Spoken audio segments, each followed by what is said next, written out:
I start in the local language. But the local language here is a mixture. So I'm just going to stick with English. That's the local language here. That's very much the local language. Well, I could say ni hao, or I could say selamat something or other. Depending on the kind of thing. But we'll just say hi. What we've come to talk to you about today, I don't know how much Ching has told you, is a volunteer management workshop. And we're looking at what are volunteers, why should we use volunteers, and how should we use volunteers. Hopefully by the end of the day, you will have answered these questions, not us.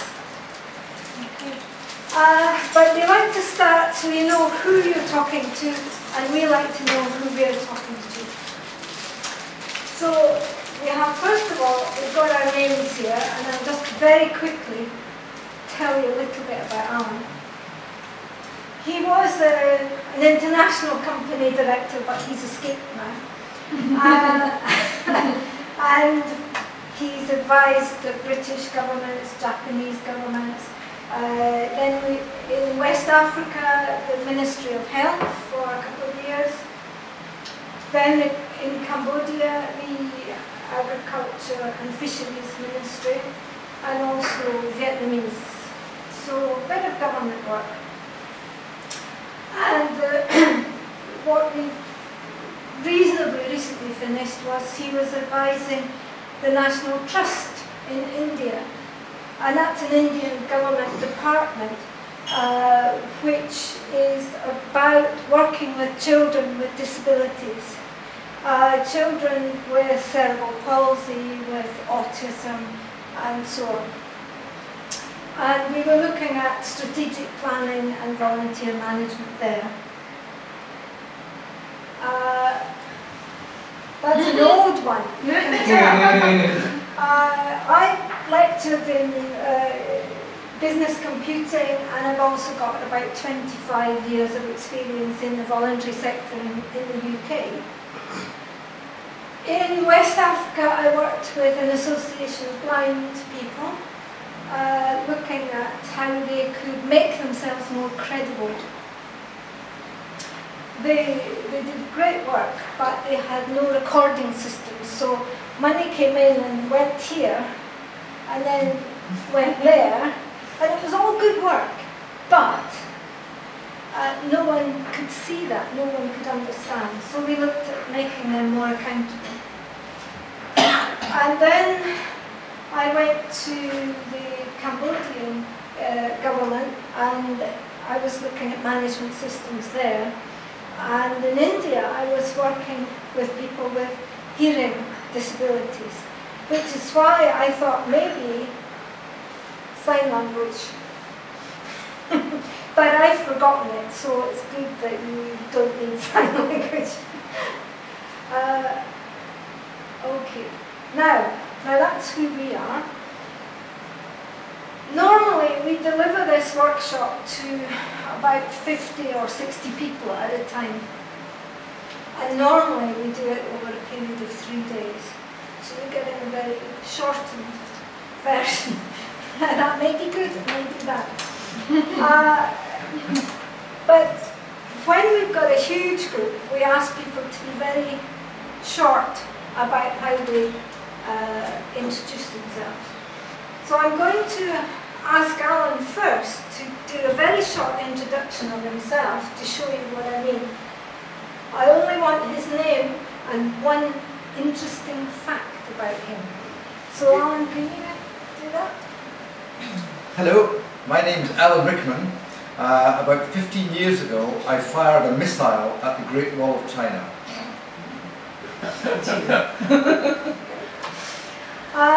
Now I'm trying desperately to remember an interesting thing about me. My name is Margaret, and I have ridden elephants through the jungles of Cambodia. So My name is Cecilia, and It's always hard to be first. interesting fact. I've loved singing, and I've just joined the Philharmonic Society of Selangor last week. Oh, very good. We may come back to that. Singing. Okay. My name is Thomas Lau. Interesting fact. Well, interesting fact. Can't think about it. Interesting fact. Okay. I like music, so I play guitar, organ, harmonica, and so on. But I lost my skills.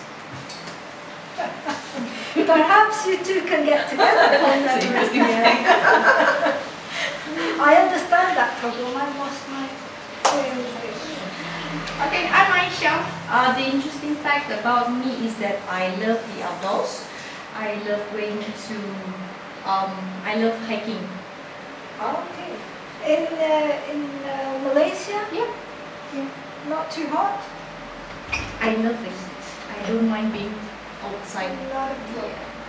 Joanne, would you like? Okay, my name is Juhan. I am a Bahayan and love computer and video games. Thank you. Baha'i. Great. I'm Carol. I've done trapeze. Wow. Now I think she's a winner, don't you?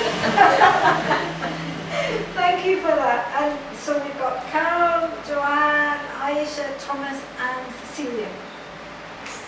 Cecilia. Cecilia. Cecilia.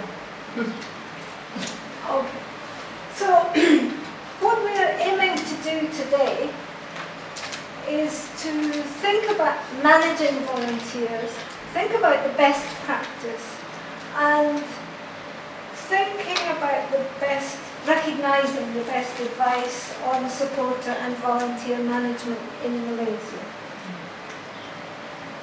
Don't worry about copying because it's now on this machine. Yeah. So if you need a copy, I think, I know you don't work here, Cecilia, but I'm sure you can persuade someone to give you a copy. Okay. So volunteers and supporters, just take a second or two to think, who are volunteers? I would say they're probably people who help your NGO or your organization without financial gain. So they don't make any money from helping you. People with an interest in the work of your organization. And maybe we can call them supporters. Volunteers, I don't know. So I think maybe we're thinking about them as supporters, people who will help you in any kind of way. Supporters can be any age. They can be grey-haired older people, they can be female, they can be male, they can be people with any educational abilities, because there's a job for everyone there. They can be all levels of education, all levels of experience, and they may well have a disability. We never rule out the ability of people with a disability, because the disability is what we see, not how they cope and see themselves. They've got more abilities than we have most of the time. Volunteers can even be foreigners. So, Here's the key. I will read. It's okay.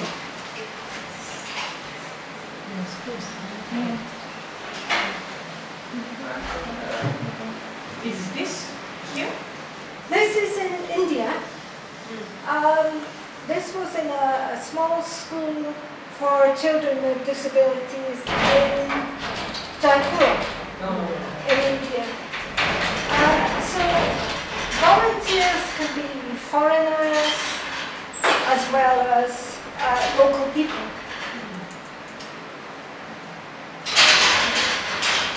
Now, just give me a taste of that, but just think about volunteers and think about your organisation and think, what could volunteers do for me? What could volunteers do to help me, to help e-homemakers, to help SLE? So that's what we're thinking about, is how can we use them? Does an organization have a problem in engaging a foreign volunteer? No. We'll come to that later as we go along through this. You will find that, generally speaking, volunteers, foreign volunteers, are quite easy to recruit. With the correct management, they're quite easy to retain. But would an organization like theirs need some form of approval to engage? Within Malaysia, I don't know what the rules and regulations are.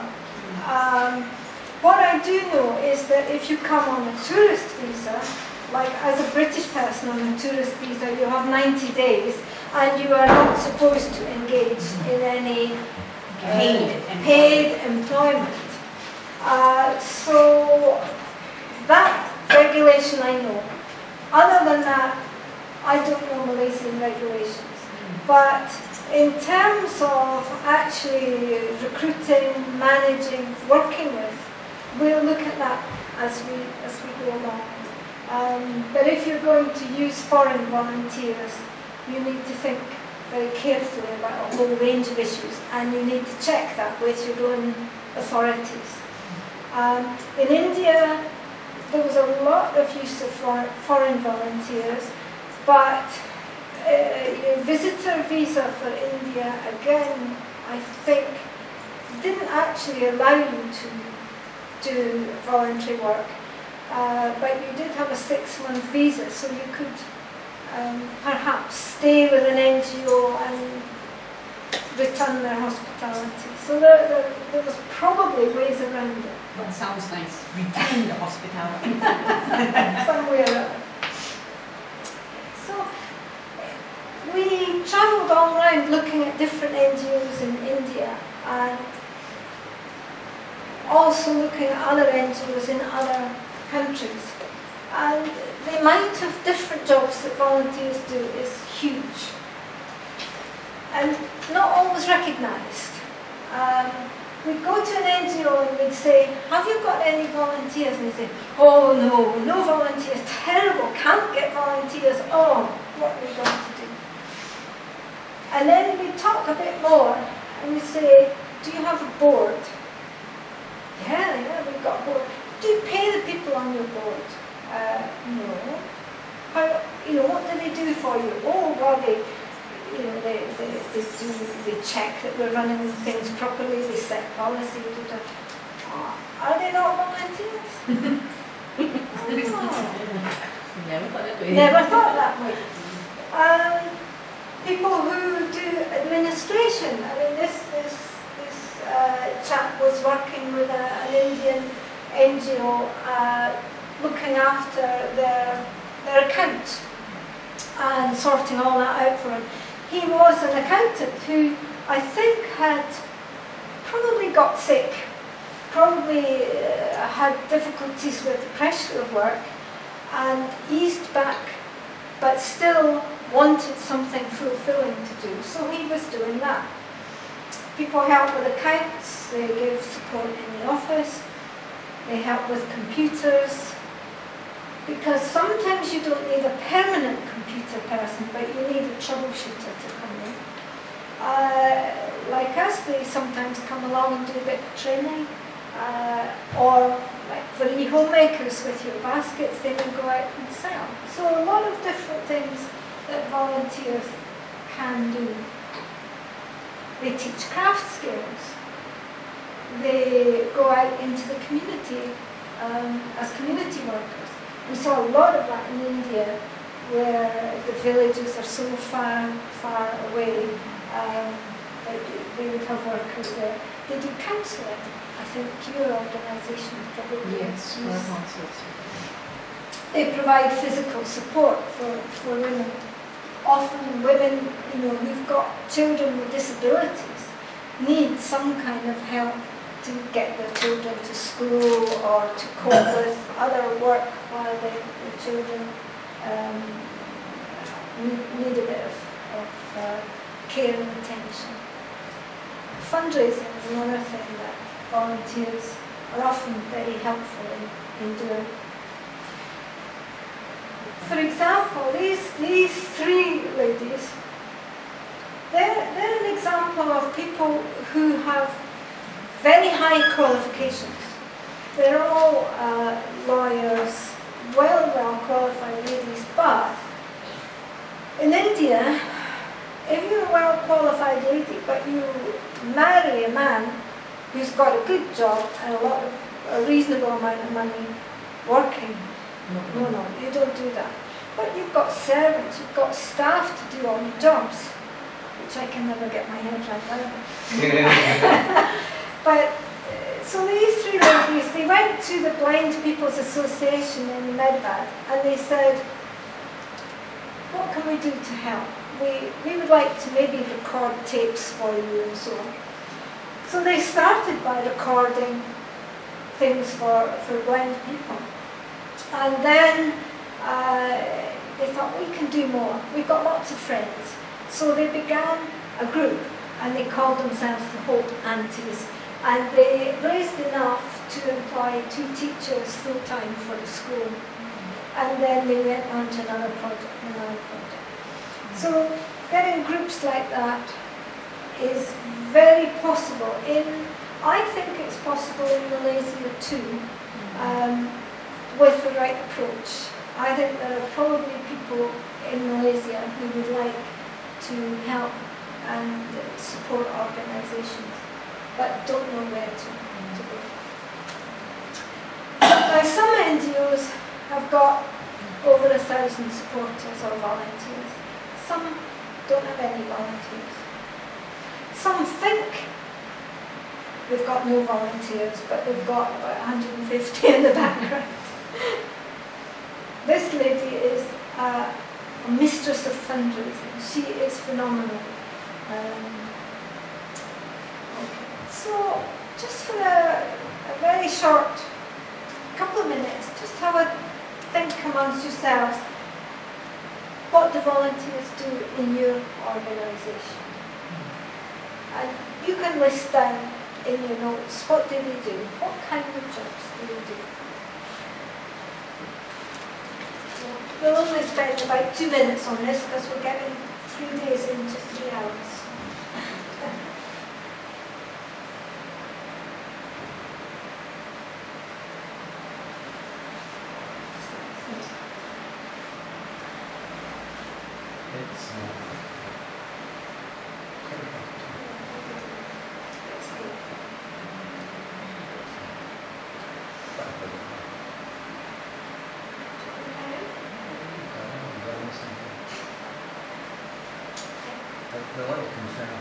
Yeah, you can talk to each other. It doesn't have to be in silence, you know. It's good to talk. Malaysians are very obedient. Malaysians are very obedient. Oh, Just ask them to do it, they just do it. they'll just do it. Well, you can talk. You can talk. I'll be an advert for DG or Hotlink or something. You know. It's good to talk.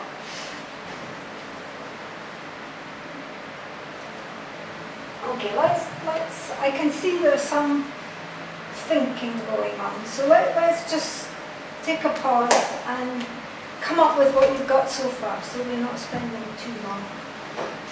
Okay. Selling. Selling. Okay, number 1, selling. See that? maintaining data membership. Yeah. Administration. Administration.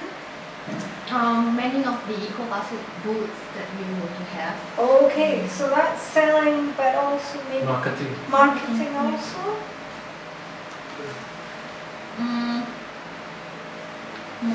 Provide moral education in Baha'i.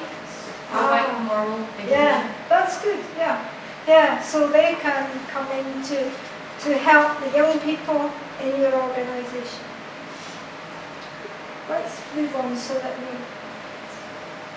and let's have a think about what are the benefits of supporters. If you could pay the people to do all these jobs, and you've got plenty of money, why would you use supporters and not pay people?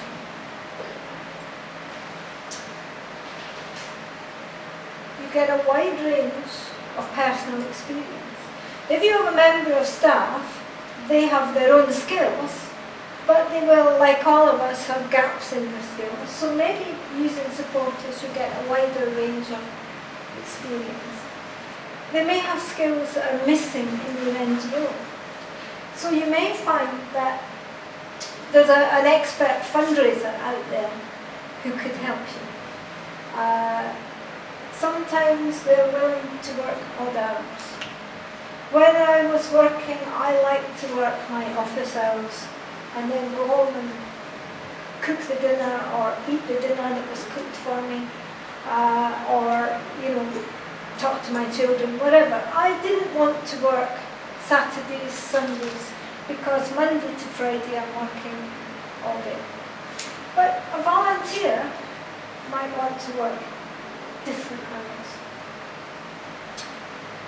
Now, this is an interesting one. Volunteers are not staff, so they might give you honest advice.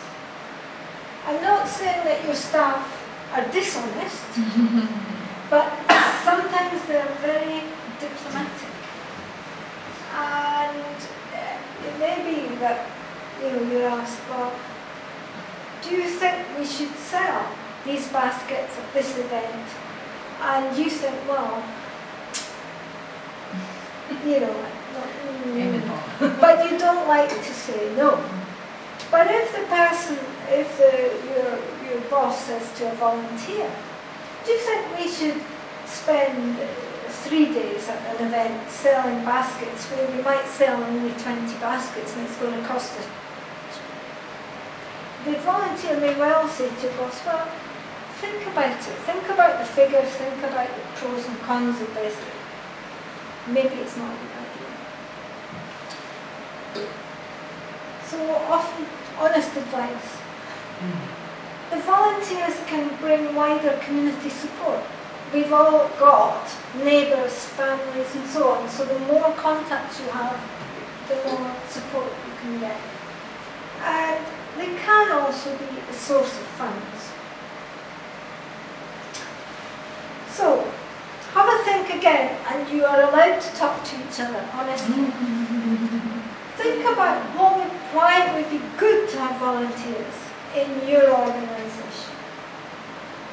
What do you think the advantages would be? Don't have to pay them. Okay, don't have to pay them is number one. Let's put that one aside. Let's put aside the idea of payment. It lightens the load of the staff in that organization. Yes, yeah. So they can take some of the pressure off. Non-essential tasks can be tasked out rather than you spend time doing it. Yes, yeah. So a task that's maybe labelling up things that you could use your time better doing something else. Yeah. Awareness of the service you are providing. For example, if you are looking for a women's organization, to be more sympathetic towards problems with disadvantaged women. Yeah. Jima's input is have vast resources of different skills. Yes, yeah, definitely. A wider range of skills. Okay. We have fresh people around us. Yes. Why we're all pale?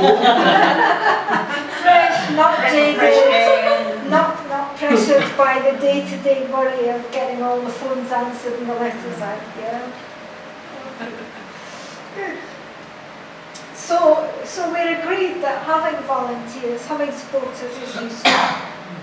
Yeah? Okay. Now, your organisation will have a vision statement. Do you know what you want to do in your organisation? Now, I think Baha'i probably know and have a big vision. I know, I'm pretty sure, Lucas, SLE have got a vision of what they want to do to support their members. EHOM members? Mothers for mothers. Do you have a That's the motto there. Yeah. parent network, Mothers for Mothers?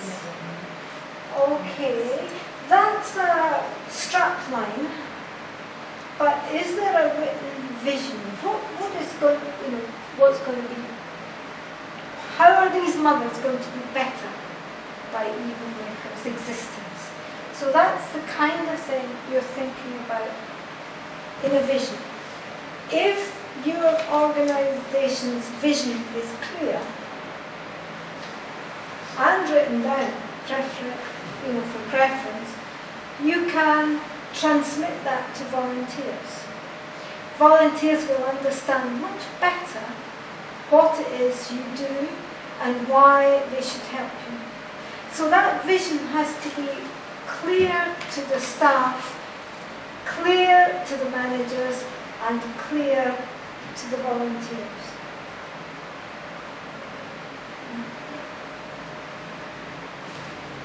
Volunteer policy. How do volunteers fit in? Do you as an organisation talk to your staff, talk all together and say, where do we need volunteers? What do we need them for? Sometimes the idea of just having a volunteer, oh great, we'll have you, we'll have you, we'll have you.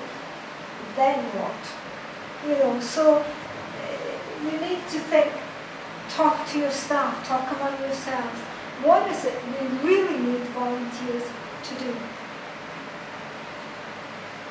And if you are going to have volunteers, then a volunteer policy of how you deal with them is an important issue.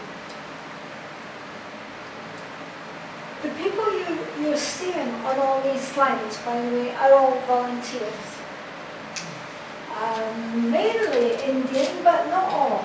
You can spot Malaysians, you can spot different nationalities as we go through. Okay. I'm going to ask Alan to come and do the supportive policy bit with you, to give you a change of voice, a slight change of accent, and a little change of focus. Okay. And I can have a seat. A written volunteer policy.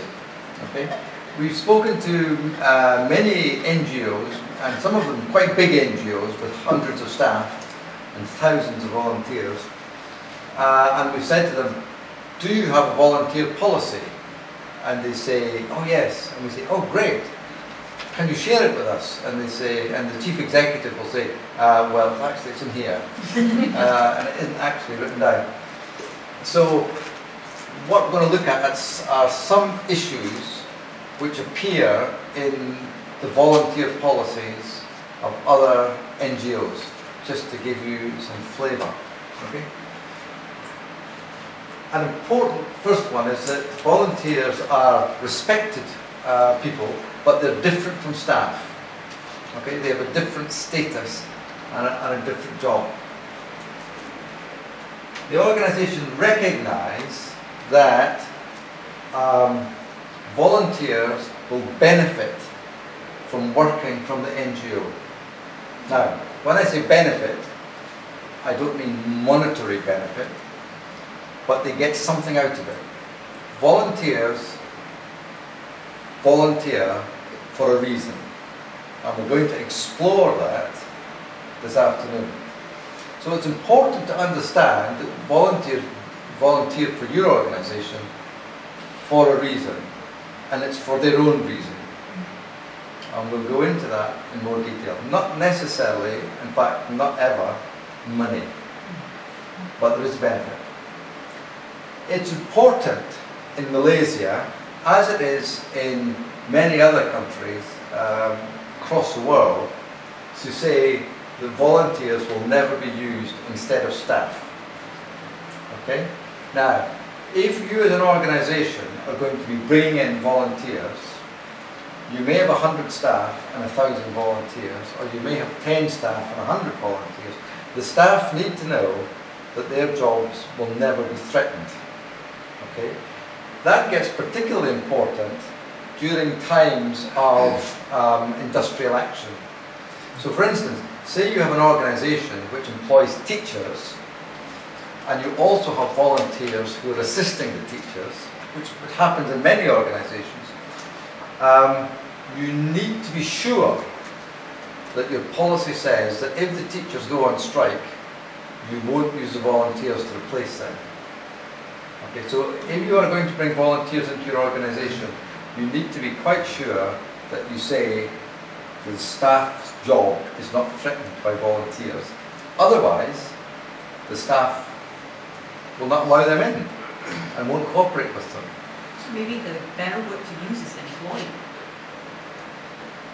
Or take over. Well, yeah. But if you employ, we'll come to something else, and that is that if you've got, say, 100 staff and 1,000 volunteers, if you're looking for a new member of staff, you may want to employ a volunteer and pay them, but then they become a member of staff. Right. This is very ambiguous to use the word used. Yeah, deliberately. Because what it means is that if you are working as an office, you're an office manager, then the organisation will not bring in a volunteer to replace you, because then you lose your job. So you state that in your policy, so you're sure your staff are not threatened. And then the next thing is that the volunteers' roles will be described. Okay? We'll come to that too. Volunteers will be given induction training. It's important to say that in your policy. In many organisations that we've looked at, someone says, I want to volunteer. And they say, okay, come in, sit there. And they get no training. And then the volunteer gets frustrated and moves out. So you need to train your volunteers. You need to insure in volunteers. So if a volunteer has an accident in your workplace because of the work, they will not be disadvantaged. If you intend to pay them out-of-pocket expenses, you need to say that in your policy. You don't have to, but if you do, you say it in your policy. And depending on the work, volunteers will be given the right tools and equipment to do the job. In many organisations, volunteers paint walls, or do the gardens, or fix vehicles, or do electrical work. And all this is saying is that the volunteers will be given the tools to do that work. Okay.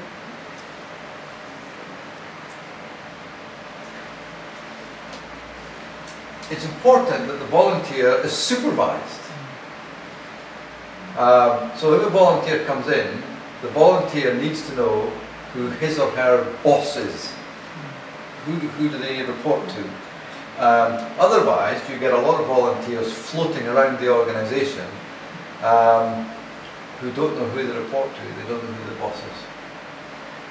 I think it's a good idea to have a letter of welcome that you give to the volunteers. Now note, this is not a job description, it's not a contract of employment rather, it's a letter of welcome.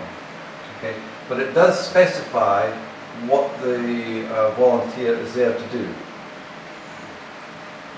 there is a code of practice, and we'll come to that in a minute. So what we're saying in the policy simply is that there will be a code of practice. This trial period, I think, is a good idea. And again, we'll explore that in more detail as we go through. But basically, when someone comes in to be a volunteer, you say to the volunteer, okay, you're going to come in for 3 months or 6 months, whatever you decide as a team, what is best. Because at the end of that time, if they haven't worked out, you can say, well, thank you very much for volunteering. Thank you for giving us 3 months. And the period has come to an end, and so, you know, go and do something else. Or by the same token, somebody may be very sympathetic to what you're doing, to your organisation's aims and objectives, and they may not like you. And so at the end of their 3 months or 6 months, they can say to you, well, thank you very much, I've enjoyed working with you, you're great people, but now I'm going on to do something else. I'm going to work with another organisation. And there's no hard feelings. So this trial period is very good for both the volunteer and for the organisation. It means you don't get stuck with people you don't like or who are not effective. And it also means that the volunteers themselves, if they're not that happy, they can move on without rancor. Okay. And the last bit is that you keep supporters up to date with developments. And we'll be talking a bit about how you retain supporters later on. Okay. This policy should be discussed with all the staff in your organisation.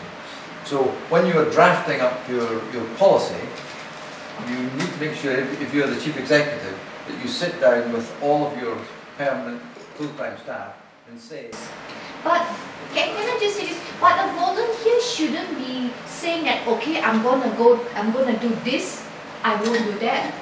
Why not? They're volunteers. no, volunteers won't say, I will do this and I won't do that. They will say, okay, I will do it, and then they won't come back.